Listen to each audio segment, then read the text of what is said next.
தாய் தமிழ் உறவுகளுக்கு வணக்கம். முட்டை பால் இலவசம் சற்று முன் அறிவித்தார். முட்டை பால் இலவசம் சற்று முன் அறிவித்தார் என்ற தலைப்பில் இந்த காணொளியை காண்கிறோம். 2026 தமிழக சட்டசபை தேர்தல் சூடுபிடிக்க ஆரம்பித்துள்ளது. இலவசங்களை கோரினால் மக்கள் நமக்கு வாக்களிப்பார்கள் என கூறி திமுக, அதிமுக, தமிழக வெற்றி கழகம் ஆகியவை போட்டி போட்டுக்கொண்டு இலவசங்களை அறிவித்து வருகின்றன. திமுக 8000 ரூபாய் கூப்பன், 2000 ரூபாய் மகளிர் உரிமை தொகை என இலவசங்களை அறிவித்துள்ளது. அதிமுகவோ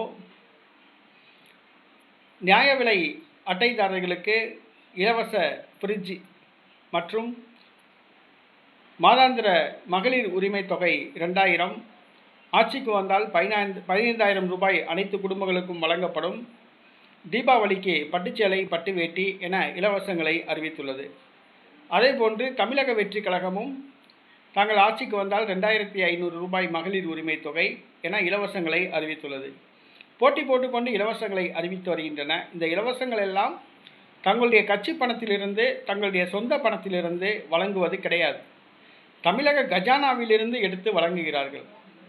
நாங்கள் ஆட்சிக்கு வந்தால் இலவசங்களை வழங்குவோம் என கூறி தமிழக கஜானாவில் இருக்கிற பணத்தை தான் எடுத்து கொடுக்குறாங்க. கஜானாவில் பணம் இல்லாட்டினாலும் தமிழ்நாட்டு அரசின் பெயரை சொல்லி உலக வங்கியில் கடன் வாங்கி இலவசங்களை கொடுக்குறாங்க. 100 ரூபாய் ஒரு திட்டம் போட்டோம்னா 30 ரூபா தான் மக்களுக்கு போய் சேருது. 70 ரூபா கமிஷன் கட்டிங் மூலமாக திமுக கவுன்சிலர்கள், சட்டமன்ற உறுப்பினர்கள், பாராளுமன்ற உறுப்பினர்கள், அமைச்சர்கள், துணை முதலமைச்சர் மற்றும் முதலமைச்சருக்கு போய் சேருது. அதான் உண்மை.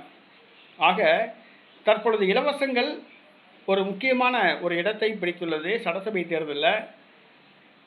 நேற்றைய தினம் ஒரு முக்கியமான தலைவர் முட்டை பால் இலவசம் என அறிவித்துள்ளார். அது யாருன்னு கேட்டிங்கன்னா, எழும்பூர் தொகுதியில் சட்டசபை தேர்தலில் போட்டியிடுகிற அபிஷேக் ரங்கசாமி அதிமுக வேட்பாளர் தன்னை வெற்றி பெற செய்தால் தன்னுடைய தொகுதியில் உள்ள அம்மா உணவகத்தில் மாலை நேரத்தில் 10 வயதுக்குட்பட்ட சிறுவர் சிறுமியர்களுக்கு முட்டை பால் இலவசம் என அறிவித்துள்ளார்.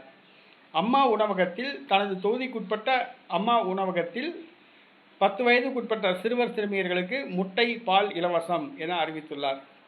முட்டை வாங்கி சாப்பிட்ற அளவுக்கு அந்த அளவுக்கு ஒன்றும் தமிழ்நாட்டுக்காரவங்க பிச்சைக்காரவங்கள கிடையாது. முட்டை 5 ரூபா தான், பால் 5 ரூபா தான் வரும், ஒரு டம்ளர் பால். ஆக இலவசம்ட்டு எதாவது அறிவிக்கிறாங்க. முட்டை இலவசம், பால் இலவசம், செருப்பு இலவசம், ஸ்கூல் பேக் இலவசம், பேனா பென்சில் ரப்பர் இலவசம், இப்படி வரிசையாக இலவசங்கள் அடுக்கிட்டு போகிறாங்க. வாக்காளர்கள் தான் யோசித்து பார்க்கணும். இந்த இலவசங்கள்லாம் அவங்களுடைய சொந்த பணத்திலேருந்து கொடுக்குறாங்களா, இல்லை அவங்க கட்சி பணத்திலேருந்து எடுத்து கொடுக்குறாங்களான்னு யோசித்து பார்க்கணும்.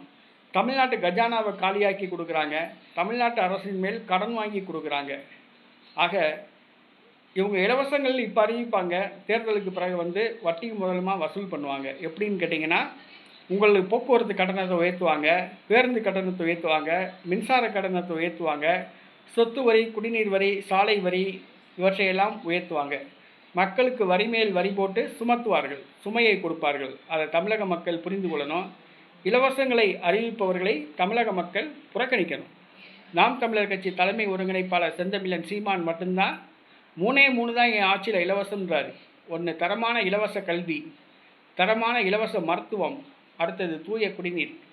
இந்த 3 மட்டும்தான் இலவசம், மற்ற எதுவுமே இலவசம் கிடையாது. என்னுடைய மக்களை வாழ வைப்பேன், நல்ல வேலை வாய்ப்பு கொடுத்து அவங்களே எல்லாத்தையும் சம்பாதிச்சுக்கிற அளவுக்கு வாழ வைப்பேன் அப்படின்னு சொல்கிறாரு. ஆக தமிழக மக்கள் புரிந்து கொண்டு வருகிற சட்டசபை தேர்தலில் நாம் தமிழர் கட்சிக்கு ஒரு வாய்ப்பு வழங்க வேண்டும். விவசாய சின்னத்தில் ஓட்டு போட்டு ஒரு வாய்ப்பு வழங்க வேண்டும்.